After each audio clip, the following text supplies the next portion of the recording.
Plant-based meats are becoming more and more popular, but how do you decide which ones to eat? Or does it even matter? Hi, my name is Bernice Hunt, and I am a brain health specialist.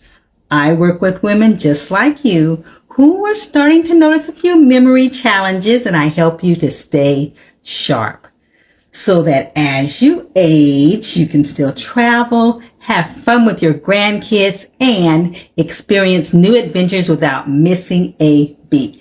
As a school teacher for over 30 years, I have a certain way that I teach multiplication facts. Now you might ask, does it even matter how you teach multiplication facts?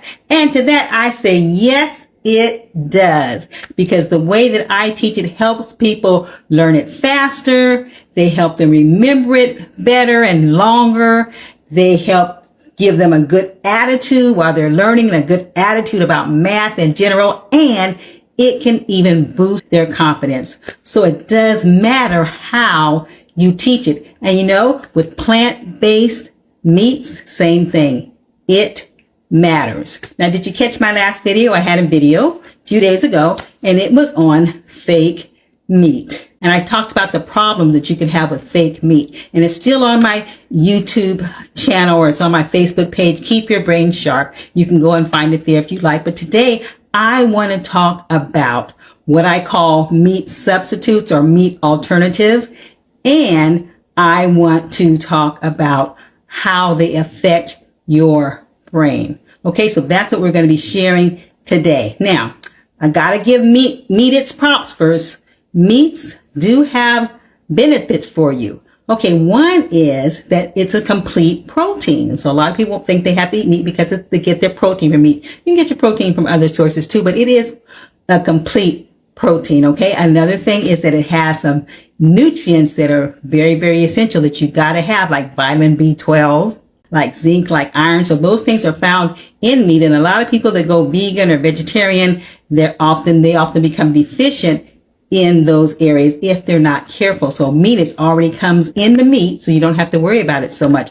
But there is a downside to meat, okay? Because meat is high in cholesterol. Meat also increases your risk for heart disease as well as for type 2 diabetes and certain cancers. Meat also sometimes create elimination problems, if you know what I mean. You can get constipated, it's hard to get all that stuff digested. So that meat can cause problems from eating so much meat, which has all led the researchers to suggest that you not eat more than 18 ounces of meat, especially red meat, a week. Okay, so it kind of wants you to limit your meat intake. And eating processed meats, which a lot of us do, well, a lot of y'all do, eating processed meat is not a wise choice. What I mean by processed meat, you know what I mean by processed meat. I'm talking about your bacon. I'm talking about your sausages, your hot dogs, your pepperoni, your chicken nuggets, your deli meats, those things that have been highly processed or manufactured. I call them damaged meat because they took meat and then they highly processed it and altered it in ways that are not good for you. You're making the problems that you already had with meat, you're making them worse, okay? So if you're going to eat meat, it should be grass-fed, organic grass-fed meat is what you're looking for to eat. I know it's pricier. I know it costs more, which may be a good reason why you might look at meat alternatives, but processed meat, ultra-processed meat is not the way to go. I don't care if it's ultra-processed real meat, if it's ultra-processed fake meat, if it's ultra-processed plants. It is not what you want to do, because ultra-processed anything has a lot of sodium in it, has a lot of preservatives, has a lot of additives in it, artificial colorings, all that stuff, guys, has a lot of harmful chemicals in it. And even the method they use to make the food means that they're putting harmful things in that food, and it's going into your body. It is not helping. They damage the food, sometimes completely ruin it in terms of its nutrition, and then you eat it. It's not a good thing. Ultra processed anything is not the way you want to go. Now, they use the term industrialized. They use the term manufactured when they talk about this fake meat, this meat alternatives that are ultra processed.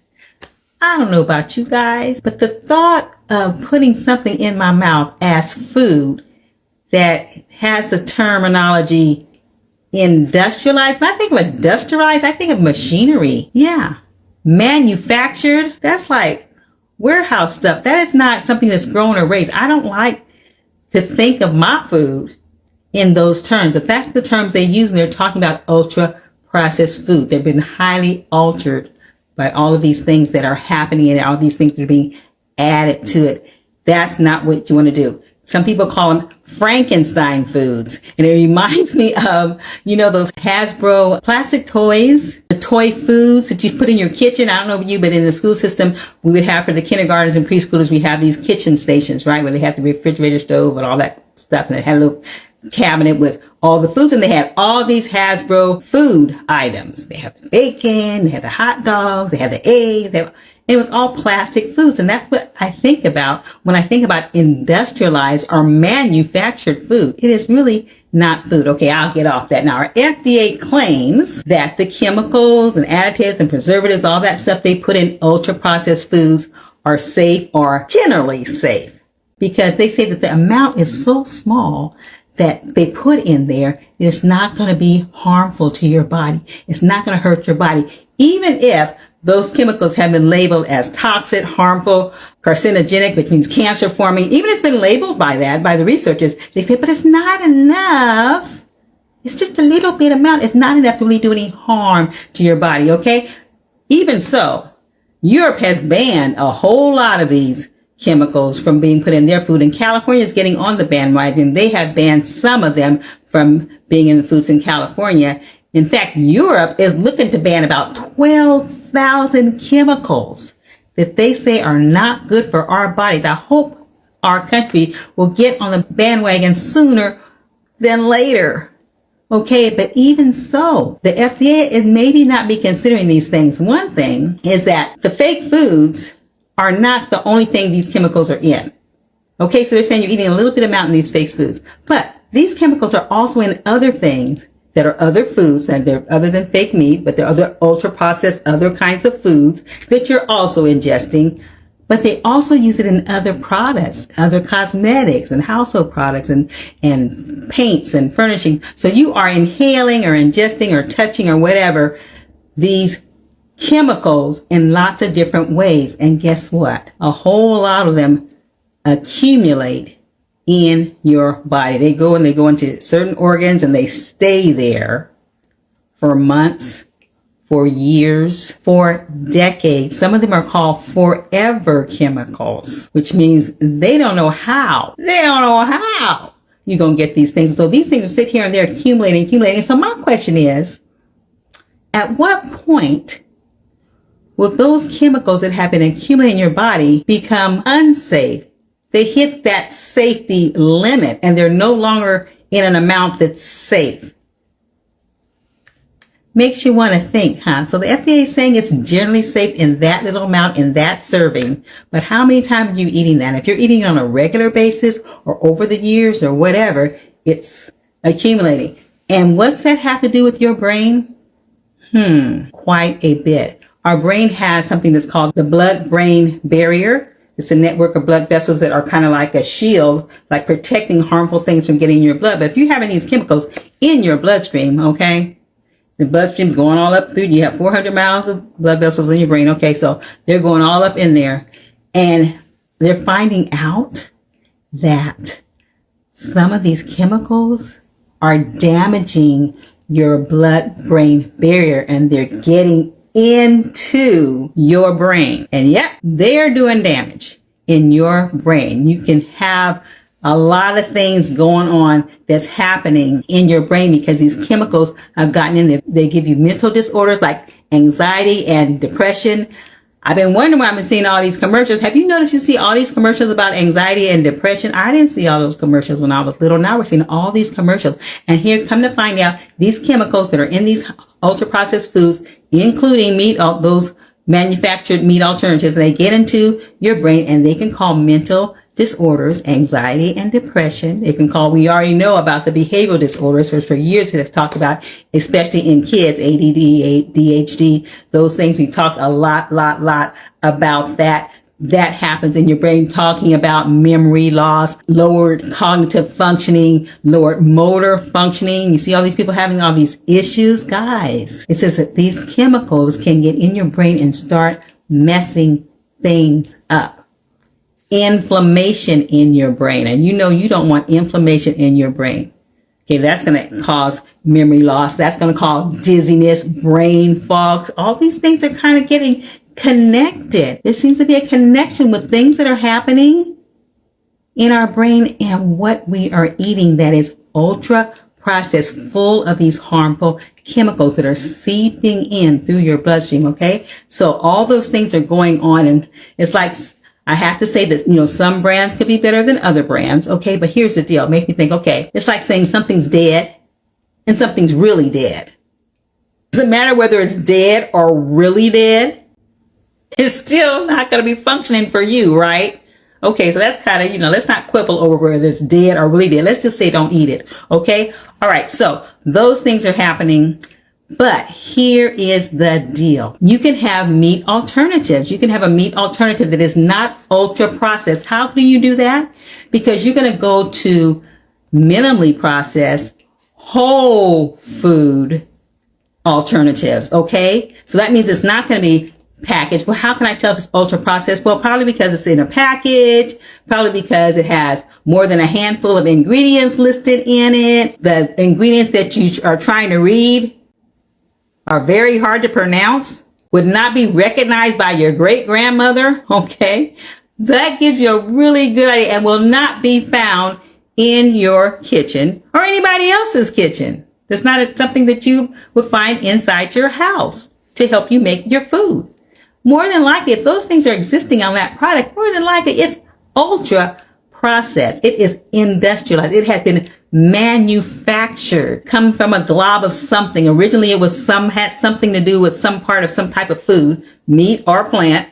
It's been highly altered, stuff added, stuff changed. The method of processing has ruined, destroyed things. It's become ultra processed. It is a food look-alike. Okay, so instead of eating that, you want to eat things like beans. You can make meat alternatives from beans, lentils, Brussels sprouts, cauliflower, quinoa. There's a lot of things, other different vegetables and kinds of things like that. Mushrooms. There's one mushroom called lion's mane, which I personally have not eaten, but a friend of mine has eaten it, and he does claim that it does actually taste like, it's supposed to taste like meat, tastes like steak. He said this tastes like meat. I'm not a steak eater anyway, but still, it's supposed to taste like meat, but you can make other things. You can make patties out of black beans, and mushrooms and stuff, and they taste delicious. Guys, they've got some delicious things going. Here's the deal. You want them minimally processed. So you want them either cooked or baked or something like that. You don't want a bunch of preservatives added in. You want to make them from scratch. You want to make them from home, and you preserve them by freezing them, old school, putting it in the freezer, okay? Not by adding different preservatives and things to it. So there's things you can do. So my takeaway here for you guys tonight is if you are going to eat meat, with some of you just love meat, that's fine. But you want quality, organic, grass-fed meat if you're going to eat meat. And you're not going to eat a lot of it all the time. You want 18 ounces or less a week. Okay? Now, if you still want to eat meat-like substances, you can, but make them whole food, minimally processed, not ultra processed, not that store-bought bacon or chicken nuggets. You guys know those things. Pepperoni, you know those things. Sausages, You want to swap that thing out, okay? You don't want to eat that kind of meat. Deli meats, we eat that all the time, lunches and stuff. Stop it! No deli meats, okay? Go ahead and roast your turkey or roast your chicken or whatever and make those slices like in the oldie days and eat it that way. Figure it out, guys. You want to do those kinds of things.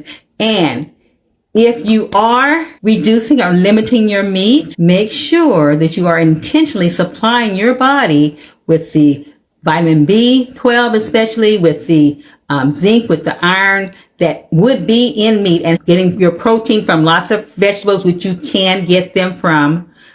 intentionally, nuts and seeds, all those kind of things, intentionally supplying your body with those things that it needs that you're not getting from the meat anymore because you're not eating as much meat. Okay, so those things I want to leave you with, guys. And I have a list of the common harmful chemicals so you can kind of see what those things are, so you can look on the labels when you go looking at all those meat alternatives and plant-based whatever. I don't care if it says plant-based. You look at that label and you read and see what it is. And if you see those chemicals listed, then you need to shy away from that because it is not good for your brain or the rest of your body either. Okay, so if you want that listed, I have a download that you can get. It's free to you. You just go on my website, keepyourbrainsharp.com, and you'll see access to the common harmful meat alternatives, chemicals, those kind of things. And that's in there for you because your brain's destiny is in your hands.